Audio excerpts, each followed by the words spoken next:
నమస్తే, welcome to YNC news. ముందుగా headlines.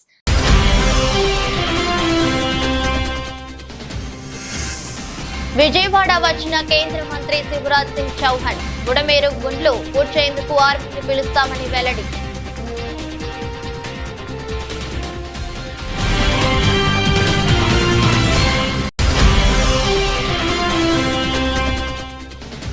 Gandhi దవాఖానలో చికిత్స పొందుతున్న ఆదివాసీ మహిళను పరామర్శించిన బీఆర్ఎస్ నేతలు. కాంగ్రెస్ పాలనలో లా అండ్ ఆర్డర్ గాడి తప్పిందన్న మాజీ మంత్రి హరీష్ రావు.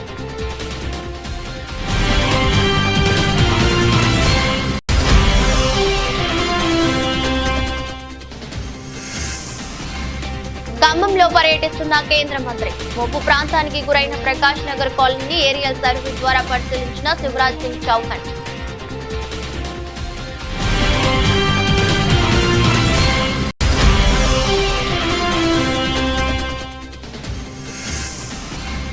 హైదరాబాద్ లో కొత్త రకం దందా. జూబ్లీహిల్స్ లో పెద్ద ఎత్తున విస్కీ ఐస్ క్రీం అమ్మకాలు.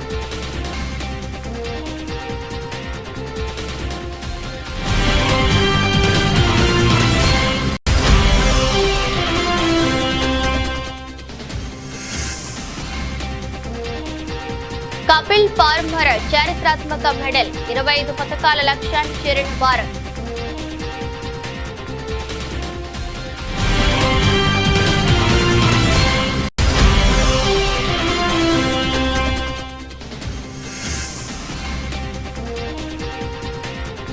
బంగారం ప్రియులకు గుడ్ న్యూస్. దిగొస్తున్న బంగారం ధరలు.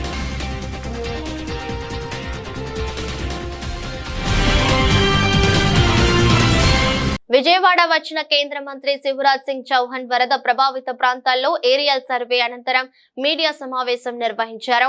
ఈ సందర్భంగా శివరాజ్ సింగ్ చౌహాన్ మాట్లాడుతూ బుడమేరు గండ్లు పూడ్చేందుకు ఆర్మీని పిలుస్తున్నామని తెలిపారు. ఏపీ వరదల గురించి ప్రధాని మోదీకి వివరిస్తున్నామని, త్వరగా కేంద్ర ప్రభుత్వం సాయం అందేలా చూస్తానని హామీ ఇచ్చారు. కేంద్ర కమిటీ ఇచ్చే నివేదికను పరిశీలించాక కేంద్రం ఆర్థిక సాయం ప్రకటిస్తుందని శివరాజ్ సింగ్ చౌహాన్ వెల్లడించారు. ఇటువంటి కష్ట సమయంలో రాష్ట్రానికి కేంద్రం తప్పకుండా అండగా ఉంటుందని స్పష్టం చేశారు. आंध्र में विजयवाड़ा में अभूतपूर्व संकट की स्थिति है.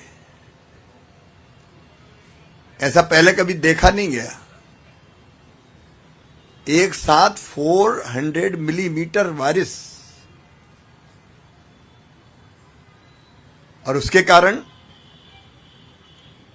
जल प्रलय की स्थिति उत्पन्न हुई.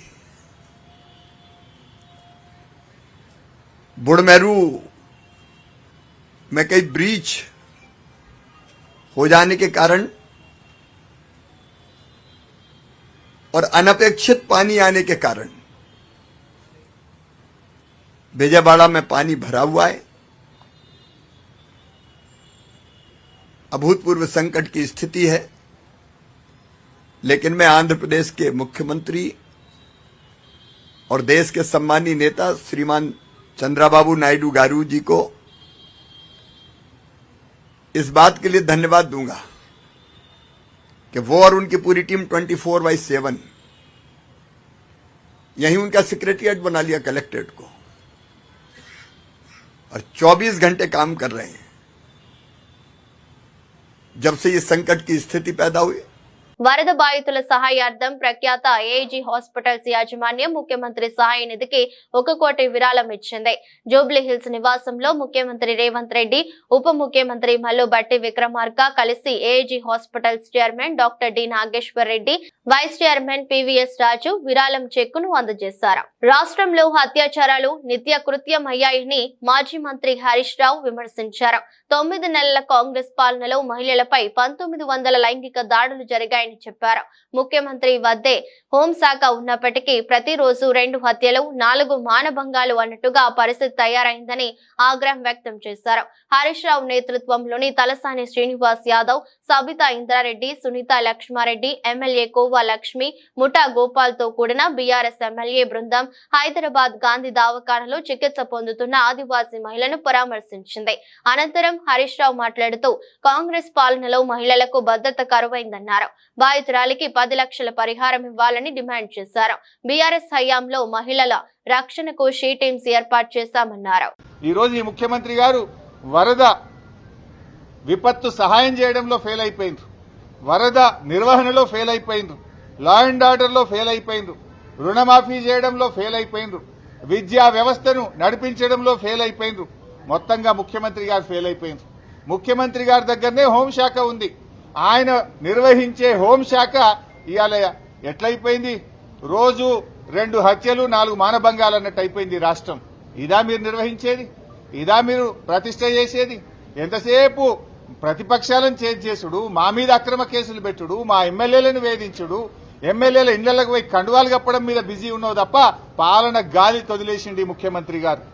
ఈరోజు గత 8 నెలల్లో మహిళల మీద ఎలాంటి అత్యాచారాలు అఘాయితాలు జరిగినాయి అనేది రాష్ట్రంలో అందరూ వింటూ ఉన్నారు. అసెంబ్లీ వేదికగా మాట్లాడుతూ ఉన్నాయి. ప్రభుత్వానికి చలనం లేదు. దాదాపుగా 1800 పైచిలకు సంఘటనలు మహిళల పట్ల జరిగిన సంఘటనలు చూస్తున్నాం. హైదరాబాద్ చుట్టుపక్కల కానీ, నాగర్ కర్నూల్లో గిరిజన మహిళల మీద జరిగిన సంఘటన కానివ్వండి, మొన్న షాద్నగర్లో జరిగిన సంఘటన కానివ్వండి, మహిళలంటే ఒక చులకన భావంతో ఈ పాలన జరుగుతున్నట్టు కనిపిస్తూ ఉంది. మహిళల పట్ల అగత్యాలు జరుగుతూ ఉన్న, అత్యాచారాలు జరుగుతూ ఉన్న స్పందించడానికి ఈ రాష్ట్ర ముఖ్యమంత్రి గారికి కనీసం తీరిక కూడా లేని పరిస్థితి చూస్తా ఉన్నాం. రాష్ట్రంలో ఎడతెరిపి లేకుండా కురుస్తున్న వర్షాలకు జనజీవనం స్తంభించిపోయింది. భారీ వర్షాలకు పలు చోట్ల చెట్లు, కరెంటు స్తంభాలు నెలకొరిగాయి, పంటలు దెబ్బతిన్నాయి. ఈ వరదలకు అనేక మంది ప్రజలు ఇళ్లను కోల్పోయి నిరాశ్రయులయ్యారు. ముఖ్యంగా ఖమ్మం జిల్లాలో వరుణుడు బీభత్సం సృష్టించాడు. ఈ నేపథ్యంలో ఖమ్మం జిల్లాలోని వరద ప్రభావిత ప్రాంతాల్లో శుక్రవారం కేంద్ర వ్యవసాయ శాఖ మంత్రి శివరాజ్ సింగ్ చౌహాన్, కేంద్ర హోంశాఖ సహాయ మంత్రి బండి సంజయ్ పర్యటించారు.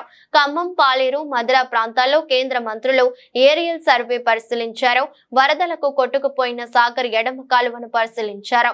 అనంతరం అక్కడి నుంచి కేంద్ర మంత్రులు పాలేరు వెళ్లి వరద పరిస్థితులపై ఫోటో ఎగ్జిబిషన్ ను తిలకించనున్నారు. వరద బాధితులకు నిత్యావసర సరుకుల పంపిణీ కార్యక్రమంలో జనసేన నాయకులు, జన సైనికులు, కూటమి భాగస్వాములు కావాలని రాష్ట్ర ఆహార, పౌర సరఫరాల శాఖ మంత్రి నాదెండ్ల మనోహర్ పిలుపునిచ్చారు. ప్రతి కుటుంబానికి నిత్యావసర సరుకులు అందేలా చూడాలని కోరుతున్నారు. అందరికీ నమస్కారం. ఈరోజు విజయవాడ పట్టణంలో 76 డివిజన్లలో ఊహించని విధంగా మన ముఖ్యమంత్రి గారు, ఉప ముఖ్యమంత్రి గారు కోరినట్టుగా ప్రతి కుటుంబాన్ని ఆదుకోవడానికి ఒక అద్భుతమైన ప్రయత్నం ఈరోజు ప్రారంభించబోతున్నాం. రాష్ట్ర ప్రభుత్వం తరఫున పౌర సరఫరాల శాఖ మరియు మార్కెటింగ్ శాఖ, మున్సిపల్ శాఖ సమాయుత్తమై పోలీస్ శాఖ, రెవెన్యూ సిబ్బంది అందరూ కూడా, అనేక మంది ఇతర జిల్లాల నుంచి అధికార యంత్రాంగం అంతా తరలి వచ్చింది భారీగా. మన జన సైనికుల్ని, వీర మహిళల్ని కోరేది, దయచేసి మీరు కూడా ఈ సహాయ కార్యక్రమాల్లో మీరు వార్డుల్లో ఏ విధంగా పవన్ కళ్యాణ్ గారు మనకి స్ఫూర్తినిస్తారో అదే స్ఫూర్తిని మీరు క్షేత్రస్థాయిలో ప్రతి కుటుంబాన్ని ఆదుకునే విధంగా ఈ సమయంలో మీరు కూడా ఓర్పుగా, సహనంతో, ఎక్కడ కూడా తొందరపడి మనం చిన్న లోపాలు ఉన్నా మా దృష్టికి తీసుకొచ్చి ఎక్కడైతే సరుకులు పంపిణీ చేస్తున్నామో ప్రతి ఇంటికి మనం అందించే విధంగా మీరందరూ కూడా సహకరిస్తారని మిమ్మల్ని అందరిని కూడా మనస్ఫూర్తిగా ఈ సందర్భంగా మన జనసేన పార్టీలో ఉన్న ప్రతి ఒక్కరు, అదేవిధంగా తెలుగుదేశం పార్టీ నాయకులు, భారతీయ జనతా పార్టీ నాయకులు, కార్యకర్తలు అందరూ కూడా ఈ రోజున మనం చేయబోయే ఈ కార్యక్రమం 76 వార్డులో కూడా ప్రతి ఒక్కరూ సహకరించమని మనస్ఫూర్తిగా నేను కోరుతున్నాను. గాంధీ ఆసుపత్రిలో చికిత్స పొందుతున్న బాధితురాలిని కేంద్ర మంత్రి బండి సంజయ్ కుమార్ పరామర్శించారు. అనంతరం ఆయన మీడియాతో మాట్లాడుతూ ఇలాంటి అమానవీయ ఘటనలు హృదయ విరాధకరమని, మరణాలకు సానుభూతి, ప్రాణాలకు పరిహారం ఇచ్చే విధానాన్ని ప్రభుత్వాలు ఆపాలని, నిందితులపై కఠినంగా వ్యవహరించి నివారణ చర్యలు చేపట్టాలన్నారు. బాధితురాలు త్వరగా కోలుకోవాలని, ఆమె కుటుంబానికి బలం చేకూరాలని ప్రార్థిస్తున్నానని తెలిపారు. పేషెంట్ చూసిన తర్వాత చాలా బాధాకరం. నిజంగా ఒక పేద మహిళ, అపం శుభం ఎరని మహిళ, అమాయక మహిళ పట్ల ఇవాళ ఆ మూర్ఖుడు ఆ విధంగా వివరించడం ఇంతకంటే సిగ్గుమాల చర్య ఇంకోటి లేదు.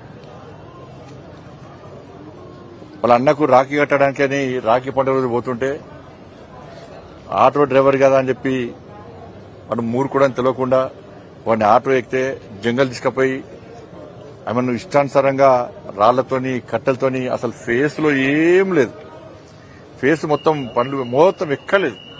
ఫేస్ మొత్తం ప్లాస్టిక్ సర్జరీ చేసాడు, మొత్తం సర్జరీ చేసినాడు. ఫేస్ లో ఏం లేదు. అంత మూర్ఖంగా వాడు వివరించడం జరిగింది. ఇప్పుడు కలకత్తా సంఘటన కానీ, నిర్భయ సంఘటన కానీ, ఈ సంఘటన సేమ్ మేము ప్రాణాలతో ఉన్నది కాబట్టి ఎవరు మాట్లాడతలేరు. ఏమున్నదా, చచ్చిపోతే సంతాపం, బతుకుంటే పరిహారం. ఇదే పార్టీల పాలసీ, ప్రభుత్వాల పాలసీ, ఇదే పాలసీ. దీని విషయంలో ఎంత సీరియస్ గా వివరించాలో, ఎంత సీరియస్ గా స్పందించాల్సినటువంటి వ్యక్తులు స్పందించకపోవడం, ప్రభుత్వం కూడా ఆ స్థాయిలో స్పందించకపోవడం నిజంగా ఇంతకంటే సిగ్గుచేటి కూడా పట్టుకొచ్చినాం, రిమాండ్ చేసినాం, ఇది కాదు కావాల్సింది. ఇటువంటి సంఘటన జరిగినప్పుడే స్పందించడం కాదు, జరగకముందు ఏం చేయాలి, జరగకుండా ఏం చేయాలనేది ప్రభుత్వంలో కూడా పాలకులు కూడా ఆలోచన ఉండాలి. ఇది జరిగింది. మల్కాజ్గిరి ఎంపీ ఈటల రాజేందర్ ములుగు జిల్లా పర్యటన చేపట్టారు. ఇటీవల కురిసిన భారీ వర్షాలకు తాడ్వై, పస్రా నడుమ గుండ్ల వాగు కారణంగా దెబ్బతిన్న పంట పొలాలను, రోడ్లను పరిశీలించారు. మేడారం అడవుల్లో కూలిన చెట్లను పరిశీలించి కారణాలు తెలుసుకున్నారు. వరద బాధితులను పరామర్శించి అండగా ఉంటామని బాధితులకు భరోసా కల్పించారు ఈటల. ఆయన వెంట సీతారాం నాయక్, గరికపాటి మోహనరావు, కాసం వెంకటేశ్వర్లు ఉన్నారు. ఒక్క మొక్క కూడా లేకుండా ఆ ప్రాంతంలో మొత్తం ఎడారిగా మారిపోయింది. దీని మీద కూడా తప్పకుండా కేంద్ర ప్రభుత్వం, భారతదేశంలో ఇట్లాంటి సందర్భం మొట్టమొదటిసారి ఎవాల్వ్ అయింది కాబట్టి, దీని మీద రీసెర్చ్ జరగాల్సిన శక్తి ఉంది కాబట్టి, కేంద్ర ప్రభుత్వ పరంగా తప్పకుండా ఇక్కడికి వచ్చి దాని మీద ఒక అధ్యయనం చేసి మనం రేపు దేశంలో అలర్ట్ కావాల్సిన ఎక్కడ ఉందనేది ఇది ఈ ఉదంతం అనేది చెప్తా ఉంది. మూడో అంశం ఏంటంటే ఇప్పటికి కూడా ప్రభుత్వ పరంగా కేవలం అనౌన్స్ చేసింది తప్ప ఒక సింగిల్ పైసా కూడా ఇప్పటిదాకా రాలేదు. కాబట్టి నేను కోరుతా ఉన్న ప్రభుత్వాన్ని తక్షణమే అధికారులను ఫీల్డ్ మీదకి పంపించి, ఇల్లు కూలిపోయిన వాళ్ళు ఎంతమంది, కాంపౌండ్ కూలిపోయిన వాళ్ళు ఎంతమంది, ఇళ్లలో మొత్తం సామాన్లన్నీ కొట్టుకుపోయి కట్టు బట్టలతో ఉన్న వాళ్ళు ఎంతమంది, ఇవన్నీ కూడా అసెస్ చేసి తక్షణమే సాయం అందించాలని చెప్పి కోరుతాను. మేము కేంద్ర హోంమంత్రి గారితో, అదేవిధంగా మా కిషన్ రెడ్డి గారు జమ్మూ అండ్ కాశ్మీర్లో ఉంటే వారితో కూడా మాట్లాడడం జరిగింది. ఇవాళ బండి సంజయ్ గారు, అదేవిధంగా మా కేంద్ర వ్యవసాయ శాఖ మంత్రి గారు ఇద్దరు కూడా ఇవాళ పర్యటిస్తూ ఉన్నారు ఖమ్మంలో. కాబట్టి ఇలా మేము కూడా ఇక్కడి నుంచి పర్యటిస్తూ ఉన్నాం. కాబట్టి కేంద్ర ప్రభుత్వ పరంగా కూడా రైతాంగాన్ని ఆదుకోవాల్సిన హక్కు ఉందని చెప్పి మేము కోరడం జరిగింది. ఇవాళ ఏదో ఆంధ్రకు ఒక రకంగా, తెలంగాణకు ఒక రకంగా సంకుచితవాదులు ఇవాళ ఈ రాజకీయాలే ఎజెండాగా పెట్టుకున్నటువంటి వాళ్ళు ప్రజాక్షేమం కోరని వాళ్ళు చేసేటువంటి ఆరోపణ తప్ప ఇది నిజం కాదు. భారతీయ జనతా పార్టీగా మాకు కులంతోటో, మాకు ప్రాంతంతోటో, మాకు ఒక పార్టీతో సంబంధం కాకుండా ప్రతి పౌరుడిని, ప్రతి రైతుని ఆదుకోవాల్సిన అక్కడ ఉంది. కాబట్టి తప్పకుండా మేము ఇలా ఆదుకోవడానికి వచ్చినాం. పార్టీ పరంగా కూడా మేము కోరినాం మా కేంద్ర హోంమంత్రి గారిని, పార్టీ పరంగా కూడా కనీసం దుస్తులు, వాళ్ళకి యుటెన్సిల్స్, కొంత తాత్కాలికమైన వస్తువుల ఏర్పాటు కోసం కూడా మా ప్రయత్నం కొనసాగుతుంది. ఇవాళ భారతీయ జనతా పార్టీగా ఈ వరదలలో నష్టపోయినటువంటి అన్ని వర్గాల ప్రజలకి, చనిపోయిన కుటుంబాలకి వాళ్ళ ఆత్మకు శాంతి చేకూరాలని చెప్పి కోరుకుంటూనే, వాళ్ళ కుటుంబాలకు ప్రగాఢ సానుభూతిని తెలియజేస్తూనే ఇవాళ మీకు అండగా ఉంటామనేటువంటి మాట ఇవ్వడానికి మీకు వచ్చింది. రైతు రుణమాఫీ కాలేదని ఆవేదన చెంది మేడ్చల్ జిల్లా అగ్రికల్చర్ కార్యాలయంలో నేడు ఉదయం ఆత్మహత్య చేసుకున్న రైతు సురేందర్ రెడ్డి మృతదేహాన్ని సికింద్రాబాద్ గాంధీ ఆసుపత్రిలో మాజీ మంత్రి వర్యులు హరీష్ రావు, సవితా ఇంద్రారెడ్డి, తలసాని శ్రీనివాస్ యాదవ్ తో కలిసి వెళ్లి నివాళులర్పించి కుటుంబ సభ్యులను మాజీ మంత్రి, మేడ్చల్ నియోజకవర్గం శాసనసభ్యులు చామకూర మల్లారెడ్డి పరామర్శించారు. రైతు సురేందర్ రెడ్డి కుటుంబాన్ని రాష్ట్ర ప్రభుత్వం అన్ని విధాలా ఆదుకోవాలని, రైతు కుటుంబానికి ఎక్స్గ్రేషియా ప్రకటించాలని కోరారు. రుణమాఫీ కాలేదన్న కారణంతో రైతు సురేందర్ రెడ్డి ఆత్మహత్య చేసుకోవడం బాధాకరమన్నారు. పంట పండించే రైతన్న ప్రాణం కోల్పోయి గాంధీ ఆసుపత్రి మార్చురీలో ఉండటం మనస్సును కలిచివేసిందని భావోద్వేగానికి లోనయ్యారు. రైతన్నలారా, రుణమాఫీ కాలేదనే కారణంతో దయచేసి ఆత్మహత్యలు చేసుకోకండి, ధైర్యాన్ని కోల్పోకండి, బీఆర్ఎస్ పార్టీ మీకు అండగా ఉంటుందన్నారు. ఇంతకు ముందు మన కేసీఆర్ గారు ఉన్నప్పుడు బ్రహ్మాండంగా చేసింది. వాళ్ళకు రైతుకు మంచిగా నెలకు రైతు బంధు వేసేటప్పుడు కూడా 10,000 15,000 వేస్తాను, అదే లేదు. రుణమాఫీ ఒకటేసారి చేస్తాను, 15th ఆగస్ట్ లోపల దేవుళ్ళ మీద ఒట్టుదని చెప్పినాం. కానీ రుణమాఫీ కాలేదు, సగం మందికి కూడా కాలేదు. ఇప్పుడు రైతు మా దగ్గరనే మా ఆయన శ్రీధర్ రెడ్డి ఆత్మహత్య చేసుకున్నాం రాత్రి. ఎంత ఘోరం అది! ఎక్కడ చూడు అత్యాచారాలు అవుతున్నాయి, ఎక్కడ చూడు మర్డర్లు అవుతున్నాయి. రౌడీలు అంటే విచ్చలవిడిగా తిరుగుతున్నారు, కంట్రోల్ లేదు, వ్యవస్థ లేదు. అంతకుముందు ఎంత పర్ఫెక్ట్గా ఉండే పోలీస్ వ్యవస్థ, కానీ అంత పటిష్టంగా ఉంది, ఫ్రెండ్లీ పోలీస్ ఉంది. ఇప్పుడు వాళ్ళ కంట్రోల్ అంతా వాళ్ళు గవర్నమెంట్ తీసుకుంది కాబట్టి వాళ్ళు పరిపాలన సరిగా కంట్రోల్ అయితే లేదు, వాళ్ళకి అవగాహన లేదా ఎట్లా అవుతుందో కానీ మొత్తం విచ్చలవిడిగా అయిపోయింది. రుణమాఫీ విషయంలో కానీ సాంకేతిక అంశాలు ఉన్నాయి, దానివల్ల కొంత ఇవ్వలేకపోతున్నా పూర్తి స్థాయిలో ఇవ్వాలి కదా. రుణమాఫీ బ్యాంకుల్లో ఉంది కదా, రుణం సాంకేతిక లోపాలు ఎదుర్కొంటే ఇప్పుడు ఆయన రైతు 1,00,000 తీసుకుంటూ వడ్డీతో 2,00,000 దాటింది. నువ్వు చేస్తున్నారు చేసేస్తే అయిపోతుంది కదా, 10 ఎక్కువ తక్కువ అప్పు ఇంకా కొన్ని చేసి చేయాలి కదా. ఇప్పుడు రైతు చచ్చిపోయా మళ్ళీ వస్తుందా పని పోతే అట్లా ఎంతమంది రైతులు చచ్చిపోతున్నారు. నువ్వు రుణమాఫీ చేస్తాడని నమ్మకంతో చేసిరు కదా, ఆ ఓటేసిరు కదా, ఆ ఓటేసినప్పుడు దానికి ఇల్లు లేకపోతే మనిషి ఎంత పెడపైపోతుంది. ఇప్పుడు ఆ రైతు ఎట్లా అయిపోతుంది, ఆ పిల్లల్ని ఎవరు కాపాడాలి. సో వరద సాయం విషయం వచ్చేవరకు ఏం సత్యవేడు టీడీపీకి చెందిన ఎమ్మెల్యే కోనేటి ఆదిమూలం చేసిన చర్య సభ్య సమాజం విస్తుపోయేలా ఉందని వైఎస్ఆర్సీపీ అధికార ప్రతినిధి శివశంకర్ రెడ్డి అన్నారు. ఈ విషయమై ఆయన మీడియాతో మాట్లాడుతూ అత్యాచారం చేసి హత్య చేస్తానని బెదిరించాడని, సాక్షాత్తు ఒక టీడీపీ మహిళా నేత ఏపీలో ప్రెస్ మీట్ పెడితే ఈ ప్రభుత్వం న్యాయం చేస్తుందో లేదో అని భయంతో అనుమానంతో పక్క రాష్ట్రానికి వెళ్లి నాకు అన్యాయం జరిగిందని మీడియా ముందుకు వచ్చి లెటర్ రిలీజ్ చేసి వీడియోలు కూడా రిలీజ్ చేసిందన్నారు. ఈ రాష్ట్రంలో శాంతి భద్రతలు ఎలా ఉన్నాయి, రాష్ట్రంలో మహిళలకు రక్షణ ఎలా ఉంది, ఈ రాష్ట్రంలో తప్పు చేస్తే అధికార పార్టీకి చెందిన వారు అయితే ఎవరికి కూడా శిక్షలు పడవు, వారి మీద చర్యలు ఉండవు అని ఆ మహిళ ఆ పక్క రాష్ట్రం వెళ్లి కేసు పెట్టింది అంటేనే అర్థం చేసుకోవచ్చని పేర్కొన్నారు. అలాంటి వ్యక్తిని సస్పెండ్ చేస్తున్నామంటే సరిపోతుందా? అత్యాచారం చేస్తే కేసులు పెట్టరా, విచారణ చేయరా అని ప్రశ్నించారు. అధికార పార్టీకి సంబంధించినటువంటి తెలుగుదేశం శాసనసభ్యుడు సత్యవేడు నియోజకవర్గం ఆదిమూలం కోనేటి ఆదిమూలం యొక్క ప్రవర్తన, మహిళపై చూసినటువంటి ప్రవర్తన సభ్య సమాజము విస్తుపోయేలా ఉంది. ఆ మహిళ కూడా తెలుగుదేశం పార్టీకి సంబంధించినటువంటి మహిళా నేత.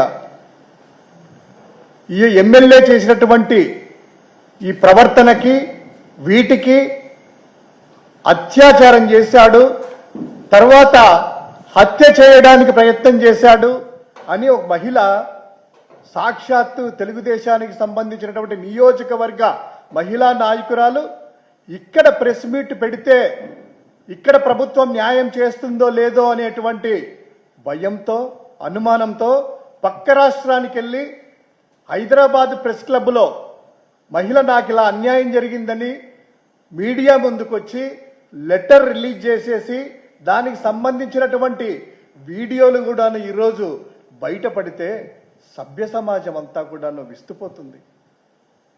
ఒక మహిళ పట్ల ఒక శాసనసభ్యుడు తెలుగుదేశం పార్టీకి సంబంధించిన ప్రభుత్వంలో ఉన్నటువంటి వ్యక్తి అలా చేయడమే కాకుండా ఆ మహిళను పలుమార్లు బెదిరిస్తూ తనకు సుఖాన్ని అందించాలని, లేకపోతే నీ అంత చూస్తా అనేసి బెదిరించి ఆవిడ చెప్పినటువంటి ప్రకారము క్లియర్గా 2 పేజీల లెటర్లు, వీడియో సంబంధించిన 2 పేజీల లెటర్ సాక్షాత్తు ముఖ్యమంత్రి చంద్రబాబు నాయుడు గారికి రాస్తూ అందులో పూర్తి సాక్ష్యాధారాలు కూడా 6వ తేదీ జూలై 6వ తేదీన తిరుపతి భీమాస్ ప్యారడైజ్ లో రూమ్ నెంబర్ 109 సాయంత్రం 4 గంటలకు ఒకసారట. తర్వాత జూలై 17, 2024 అదే భీమాస్ ప్యారడైజ్ లో రూమ్ నెంబరు 105లో మధ్యాహ్నం 3 గంటలకంట. అది కాక ఇదంతా చేసేసి బెదిరిస్తా ఉంటే వాళ్ళ భార్య భర్త చనిపోవాలా, ఏం చేయాలనేటువంటి దిక్కుదోచిన స్థితిలో ఈరోజు హైదరాబాద్కి వెళ్ళి ప్రెస్ మీట్ పెట్టారంటే మనం అర్థం చేసుకోవాల్సింది ఒకటే, ఈ రాష్ట్రంలో శాంతి భద్రత ఎలా ఉన్నాయి, ఈ రాష్ట్రంలో మహిళలకు రక్షణ ఎలా ఉంది, ఈ రాష్ట్రంలో తప్పు చేస్తే అధికార పార్టీ వాళ్ళైతే తెలుగుదేశం పార్టీకి సంబంధించిన శాసనసభ్యులైనా మంత్రులైనా ఎవరికి కూడాను శిక్షలు పడవు, వారి మీద కేసులు నమోదు కావు, వారి మీద చర్యలు ఉండవు అనేటువంటి ఉద్దేశంతో ఆ మహిళ హైదరాబాద్ లో వెళ్లి పక్క రాష్ట్రంలో పెట్టిందంటే అర్థం చేసుకోవచ్చు. సిద్దిపేట జిల్లా దుబ్బాక పట్టణంలో ఉద్రిక్తత వాతావరణం నెలకొంది. శుక్రవారం ఉదయం బీఆర్ఎస్ కాంగ్రెస్ నాయకుల మధ్య వాగ్వాదం చోటు చేసుకుంది. గత కొద్ది రోజులుగా మాజీ మంత్రి ముత్యం రెడ్డి విగ్రహం ఏర్పాటుకు కాంగ్రెస్ నాయకులు సిద్ధమై కలెక్టర్ దృష్టికి తీసుకెళ్లగా ఇప్పుడే కాకుండా కొద్ది రోజుల తర్వాత విగ్రహం ఏర్పాటు చేయాలని సూచించినట్లు తెలుస్తోంది. అయితే నిన్న రాత్రి సోషల్ మీడియాలో ముత్యం రెడ్డి విగ్రహం ఏర్పాటుకు భూమి పూజ చేస్తామని కాంగ్రెస్ నాయకులు ప్రచారం ప్రచారం చేయడంతో గమనించిన బీఆర్ఎస్ నాయకులు శుక్రవారం ఉదయం అదే స్థలంలో మాజీ ఎమ్మెల్యే రామలింగారెడ్డి విగ్రహ ఏర్పాటుకు బీఆర్ఎస్ నాయకులు ప్రయత్నించారు. రామలింగారెడ్డి ఫోటోతో ఫ్లెక్సీ పెట్టి కాంగ్రెస్ నాయకులు రాకముందే కొబ్బరికాయ కొట్టారు. ఒకే స్థలంలో విగ్రహాల ఏర్పాటుకు ఇరు వర్గాలు పోటీ పడటంతో ఇద్దరి మధ్య వాగ్వాదం చోటు చేసుకుంది. ఇది గమనించిన పోలీసులు రాత్రి నుంచే పోలీస్ పికెటింగ్ ఏర్పాటు చేశారు. సంఘటనా స్థలానికి చేరుకున్న సిద్దిపేట ఏసీపీ మధు రెండు పార్టీల నాయకులకు సర్ది చెప్పి గొడవను సర్ది చెప్పారు. ఈ కాంగ్రెస్ కార్యకర్తలు ఈ చెరుకు ముత్యం రెడ్డి విగ్రహానికి సంబంధించి ఈ భూమి పూజ కార్యక్రమం పెట్టుకోరు. ఆ విషయంలో వాళ్ళకి పర్మిషన్ లేదు అని చెప్పి విత్ లీగల్ పర్మిషన్ తీసుకొని మీరు విగ్రహం పెట్టుకోవాలి, అనవసరంగా పొలిటికల్ టెన్షన్ చేయొద్దని వాళ్ళకి చెప్పడంతో వాళ్ళు దాన్ని కొంచెం విరమించుకోరు. అదే విషయంలో ఈరోజు మార్నింగ్ బీఆర్ఎస్ కార్యకర్తలు ఆ బస్టాండ్ ఏరియాలో సేమ్ ప్లేస్లో పోలీస్ పికెట్ ఉన్నాక కూడా వాళ్ళు ఒక 5 to 10 మెంబర్స్ అకస్మాత్తుగా వచ్చి ఒక కొబ్బరికాయ కొట్టి పోవడం జరిగింది.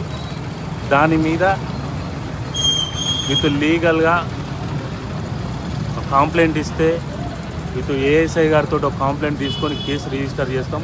అట్లే మున్సిపల్ పర్మిషన్ లేకుండా కూడా చేసిర్రు. వాళ్ళు చేసింది 100% తప్పు. దానికి సంబంధించి లీగల్గా మేము ఎట్లా ప్రొసీడ్ కావాలో ఆ రకంగా కేసులు చేసి ప్రొసీడ్ అవుతాం. ఈ దుబ్బాక టౌన్లో రేపటి నుంచి గణేష్ ఫెస్టివల్ ఉంది కాబట్టి ఎటువంటి పొలిటికల్ టెన్షన్ లేకుండా అంతా సామరస్యంగా ఉండాలి. ఎవరైనా ఇటువంటి చర్యలు పాల్పడితే వాళ్ళ మీద కూడా కేసులు చేసి లీగల్ యాక్షన్ తీసుకునేది ఉంటుంది. పబ్లిక్ కూడా మాకు అన్ని రకాలుగా సపోర్ట్ చేయాలని కోరుకుంటూ థ్యాంక్ యూ. సార్ పోలీసులను కూడా బెదిరించారని ఏసీపీ గారు అంటున్నారు. పోలీసులు నెట్టివేశారంటున్నారు. దానికి సంబంధించి వీడియోగ్రఫీ ఉంది, చూస్తాము. లీగల్గా ఎట్లా ఉంటే దాని ప్రకారం కూడా ఏఎస్ఐ తోటి కంప్లైంట్ తీసుకొని లీగల్ యాక్షన్ తీసుకుంటాం. గౌరవనీయులు స్వర్గీయులు మాజీ మంత్రి చెరుకు ముత్యం రెడ్డి గారి విగ్రహాన్ని ప్రతిష్ఠించడానికి మేము గత 3 మాసాల క్రితమే కమిషనర్ గారికి లెటర్ పెట్టుకోవడం జరిగింది, కలెక్టర్ గారికి పెట్టుకోవడం జరిగింది. ఈరోజు భూమి పూజ చేయడానికి మేము కమిషనర్ గారిని అడగడంతో మీరు ఒక 2 రోజులు ఆగిన తర్వాత చేసుకోండి అని చెప్పేసి మా అనుమతి ఇచ్చిన తర్వాత చేసుకోమని చెప్పేసి చెప్తే మేము ఆగితే అటువంటి దాన్ని టీఆర్ఎస్ వాళ్ళు ఈరోజు వచ్చి అక్కడ కొబ్బరికాయ కొట్టి ఈరోజు రెచ్చగొట్టే ప్రయత్నం చేసి ఒక మంచి మహనీయుడైనటువంటి అభివృద్ధి ప్రదాత అయినటువంటి ఏదైతే చెరుకు ముత్యం రెడ్డి గారి విగ్రహాన్ని పెట్టకుండా చేస్తున్నారో ఇది చాలా దౌర్జన్యం. పోలీసు వారిని కూడా పక్కకు నెట్టి వాళ్ళు ఉండగా కూడా కొబ్బరికాయ కొట్టడం ఇది ఎంతవరకు సమంజసమో టీఆర్ఎస్ నాయకులు టీఆర్ఎస్ ఎమ్మెల్యే ఆలోచన చేయాలని చెప్పేసి మేము డిమాండ్ చేస్తున్నాం. 100 ఎట్టి పరిస్థితుల ముత్యం రెడ్డి గారి విగ్రహాన్ని ఇక్కడే మేము ప్రతిష్ఠింపజేస్తాం. భావితరాలను డ్రగ్స్, గంజాయి లాంటి మత్తు పదార్థాలు పీడిస్తున్నాయి. చివరకు పసి మొగ్గలుగా పెరిగి పెద్దగా ఎదిగే చిన్న పిల్లలు ఎంతో ఇష్టపడే ఐస్ క్రీమ్ లో ఏకంగా 100 పేపర్ విస్కీ కలిపి అంశాన్ని అంటే ధరలతో అమ్మకాలు జరిపి సొమ్ము చేసుకుంటున్న ఐస్ క్రీమ్ పార్లర్ ప్రబుద్ధుల తీరును ఎక్సైజ్ ఎన్ఫోర్స్మెంట్ పోలీసులు బయటపెట్టారు. ఇవాళ పిల్లల ఐస్ క్రీమ్ లో విస్కీ కలిపి అమ్ముతున్న ముఠాను పోలీసులు అరెస్ట్ చేశారు. 1 and 5 ఐస్ క్రీమ్ పార్లర్లో ఎక్సైజ్ అధికారులు సోదాలు నిర్వహించారు. ఐస్ క్రీమ్ లో పేపర్ విస్కీ కలిపి 1 and 5 యాజమాని అమ్ముతున్నాడు. 60 గ్రాముల ఐస్ క్రీమ్ లో 100 మిల్లీలీటర్ల విస్కీ కలుపుతున్నాడు. ఐస్ క్రీమ్ విస్కీ కోసం పిల్లలు యువత ఎగబడుతున్నారు. మరింత అమ్మకాలు పెంచుకునేందుకు మరో అడుగు ముందుకు వేసిన ఐస్ క్రీమ్ తయారీదారులు ఫేస్బుక్ లో ఒక యాడ్ కూడా ఇచ్చి తమ అమ్మకాలని జోరు అందుకోవడానికి ప్రయత్నాలు చేస్తున్నారు. 1 and 5 ఐస్ క్రీమ్ పార్లర్ యాజమానులు దయాకర్ రెడ్డి, శోభన్లను జూబ్లీ హిల్స్ లో ఎక్సైజ్ పోలీసులు అరెస్ట్ చేశారు. 11.5 కేజీల విస్కీ ఐస్ క్రీమ్ ను పోలీసులు స్వాధీనం చేసుకున్నారు. జూబ్లీ హిల్స్ రోడ్ నెంబర్ 1లో ఈ ఐస్ క్రీమ్ పార్లర్ ఉంది. Excise superintendent STF team leader Pradeep Rao బృందం ఈ ఐస్ క్రీంలను స్వాధీనం చేసుకుని కేసు నమోదు చేశారు.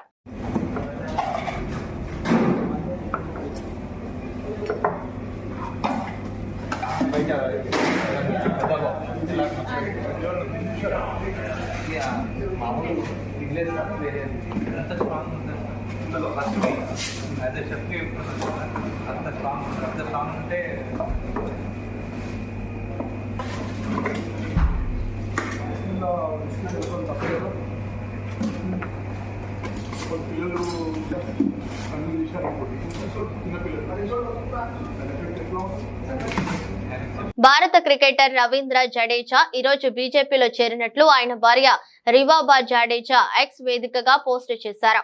రివాబా జడేజా ఇప్పటికే గుజరాత్ లో బీజేపీ ఎమ్మెల్యేగా ఉన్నారు. తన భర్త సభ్యత్వం కార్డును ఆమె పోస్టు చేశారు. 2019లో రివాబా బీజేపీలో చేరారు. ఆ తర్వాత 2022లో జరిగిన అసెంబ్లీ ఎన్నికల్లో గుజరాత్ లోని జామ్ నగర్ ఉత్తర అసెంబ్లీ నియోజకవర్గం నుంచి ఆమె ఎమ్మెల్యేగా విజయం సాధించారు. బార్బడోస్ లో జరిగిన T20 ప్రపంచ కప్ 2024 టోర్నమెంట్ లో భారత్ గెలిచిన ఒకరోజు తర్వాత జూన్ 29న రవీంద్ర జడేజా T20 అంతర్జాతీయ క్రికెట్ కు రిటైర్మెంట్ ప్రకటించాడు.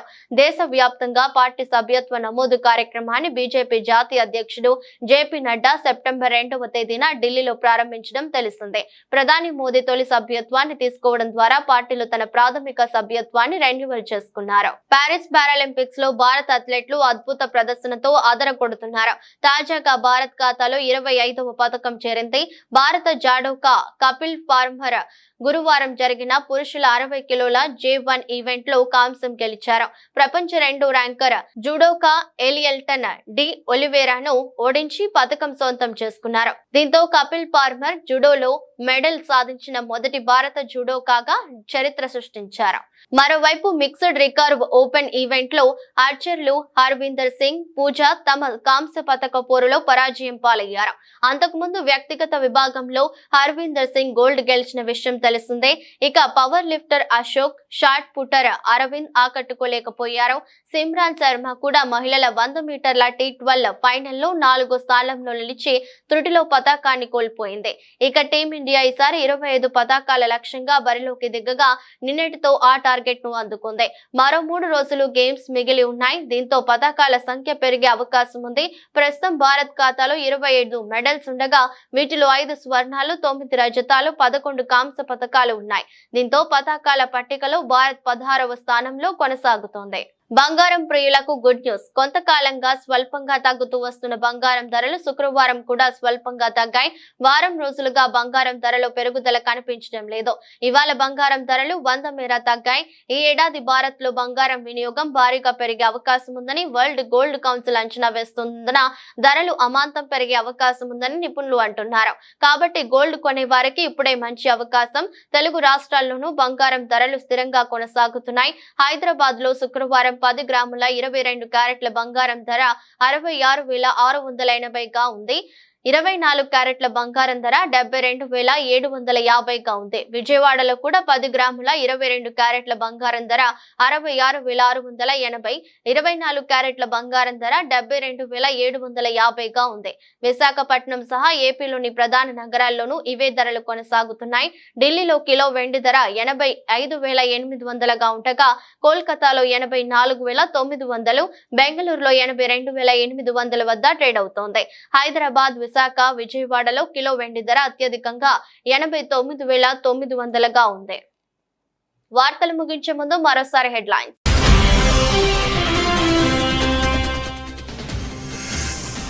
విజయవాడ వచ్చిన కేంద్ర మంత్రి శివరాజ్ సింగ్ చౌహాన్ బుడమేరు గుండ్లు పూడ్చేందుకు ఆర్మీని పిలుస్తామని వెల్లడి.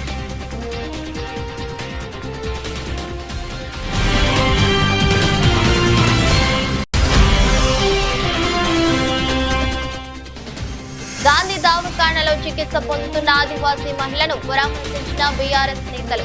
కాంగ్రెస్ పాలనలో లా అండ్ ఆర్డర్ గాడి తప్పిందన్న మాజీ మంత్రి హరీష్ రావు.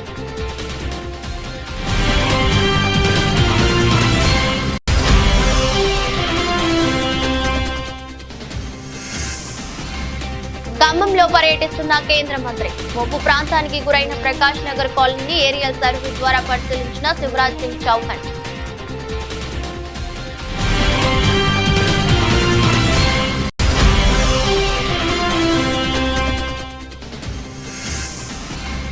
హైదరాబాద్ లో కొత్త రకం దందా. జూబ్లీహిల్స్ లో పెద్ద ఎత్తున విస్కీ, ఐస్ క్రీం అమ్మకాలు.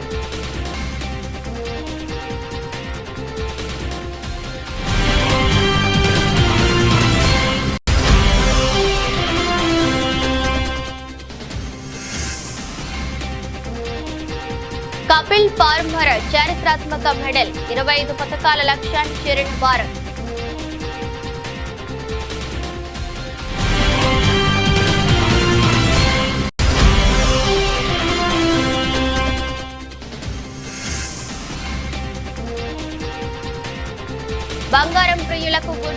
దిగొస్తున్న బంగారం ధరలు.